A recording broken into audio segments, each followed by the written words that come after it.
steeped in bloodshed, displacement, and brutal conflict. Before it was Augusta, it was known as Cushnoc, a place whose very soil is saturated with the echoes of colonial warfare and civil strife, events so violent that their spectral energy seems to linger to this day. Join us as we uncover the key conflicts that forged Augusta in fire and fear. The story of Augusta's violent past begins long before its official founding. The lands along the Kennebec River were the ancestral home of the Abenaki people, but the arrival of European traders sowed the seeds of conflict. The first great cataclysm to strike the region was King Philip's War, a devastating conflict that engulfed New England from 1675 to 1678. In 1676, as the flames of war spread northward, the English were forced to abandon their trading post at Cushnoc.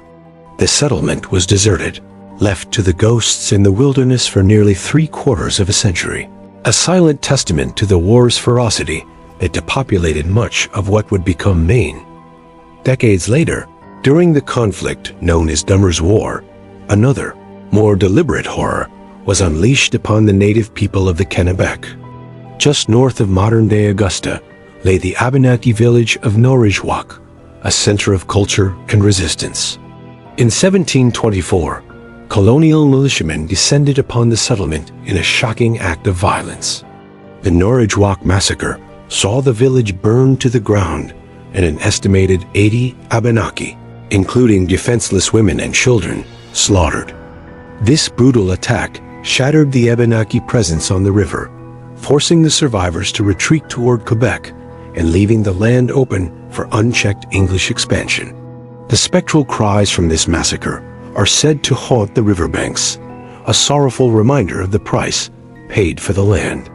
The permanent European settlement of Augusta was born from the crucible of another global conflict, the French and Indian War. By 1754, British colonists lived in constant fear of a French advance down the Kennebec River, a vital strategic artery. To secure their frontier, they constructed Fort Western on the very site of the old, abandoned Cushnoc trading post. This formidable wooden garrison marked the true beginning of Augusta, a settlement founded not in peace, but as a bastion against the ever-present threat of war. The fort stands today, a stoic monument to an era when survival depended on the strength of one's walls and the readiness of one's musket. Even after the threat of foreign and native wars subsided, Augusta's history remained turbulent. In 1808, the area was rocked by intense civil unrest known as the Malta War. The conflict erupted over disputed land titles, pitting settlers against powerful landowners in a struggle for their homes. Tensions boiled over into open violence. A mob of angry settlers, calling themselves Maltese, burned down the town jail and even attempted to set the county courthouse ablaze. This was a war of neighbor against neighbor, a dark chapter where the rule of law collapsed into anarchy and rebellion. During the nation's greatest trial, the Civil War, Augusta played a pivotal, though bloodless, role. Although no battles were fought on its soil, the city served as a major rendezvous and mobilization point for the Union Army. The sprawling grounds of the State House were transformed into a massive military encampment, where thousands of Maine soldiers gathered, trained, and said their farewells before marching south to the front lines. The air was thick with a mixture of patriotic fervor and the grim foreboding of horrors to come, a heavy atmosphere that left an indelible mark on the capital. The legacy of conflict is embedded in Augusta's very landscape. In 1828, the imposing granite structures of the Kennebec Arsenal were erected along the river, a federal installation designed to protect American interests from the British in the north.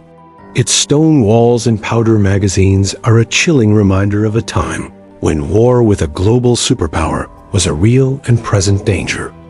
Nearby, Camp Keyes, first established in 1862, continues its military legacy as the headquarters for the Maine National Guard.